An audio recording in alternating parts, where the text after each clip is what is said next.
And speaking of the waves of sadness, I just wanted to share the news of the book has arrived yesterday. We've got just a few copies sent from the printers in Germany.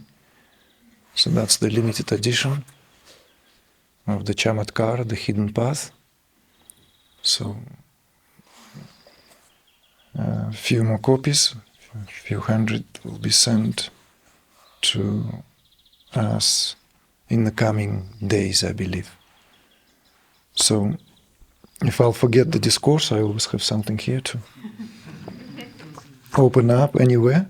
Like literally, this book is designed in such a way, and even the layout, and I might just show off a little bit here, just to show. And it's deliberately has this mouthful, I call them mouthful size bites, right? Paragraphs. Can you see from there? Yeah? Like, you would not find one page which has a dense kind of like, everything has that plenty of air between, right? Because the book is a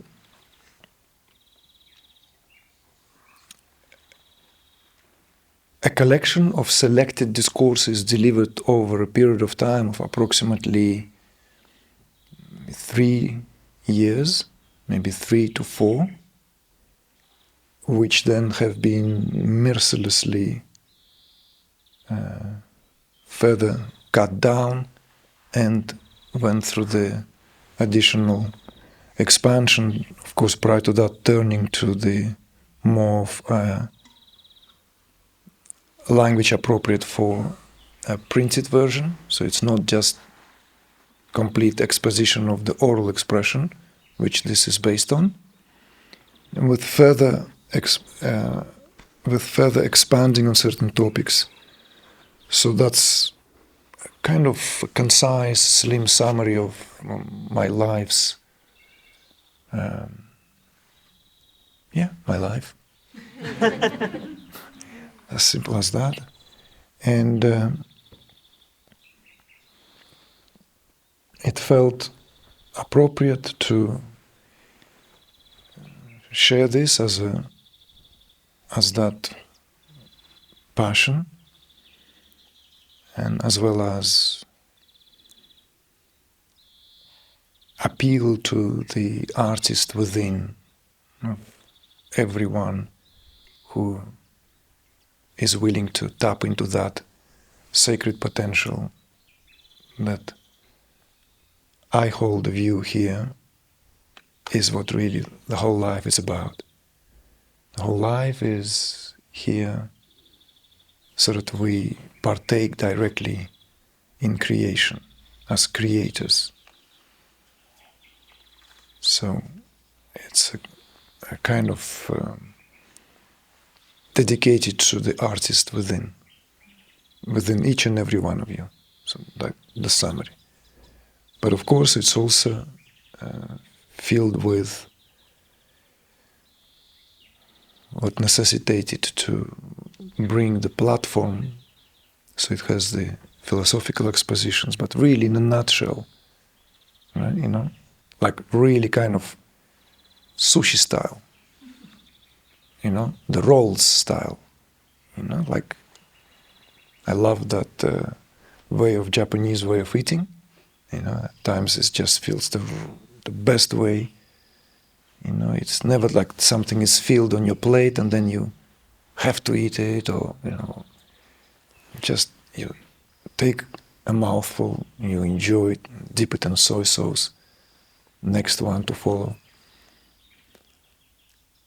So it has this kind of aspect. If you feel hungry, you can open on any page, like randomly, and read it from there.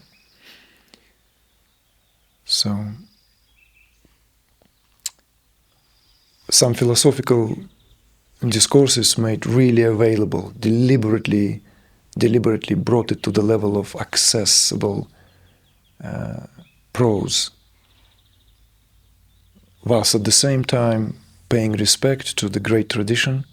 So, of course, it's studied with Sanskrit terms, it has glossary. The editing team did a brilliant job. Editing team is our team members. So there was a lot went into this small little slim book. This is a limited edition, which will be available on our website any day from now. And then it will be followed by a more general one, hopefully sometimes in June, if we will be able to finalize a few things. So we're hoping it will be from print on demand to digital formats, right? Scrivener for the tablets. So that's the idea. But it's still, I think, recommended to have a copy. So it's not really like reading from cover to cover and then closing it. It's more like diving into it at any time to serve it as that inspiration, reminder, because it's also composed overall as invocation in its own right. So that's my short plug-in.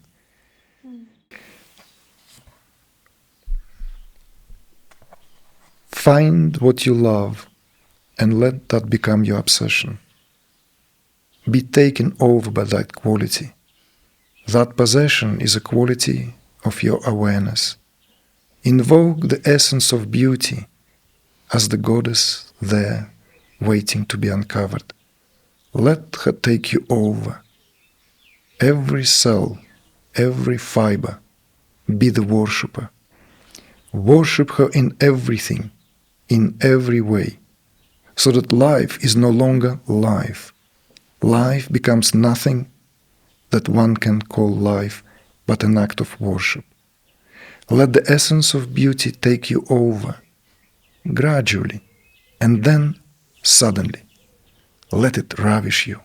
Open yourself up, willingly surrender to that, and melt into the embraces, and become the beauty and the love that you are. This is the path. This is to bring goddess through and into everything you do. Thank you, everyone.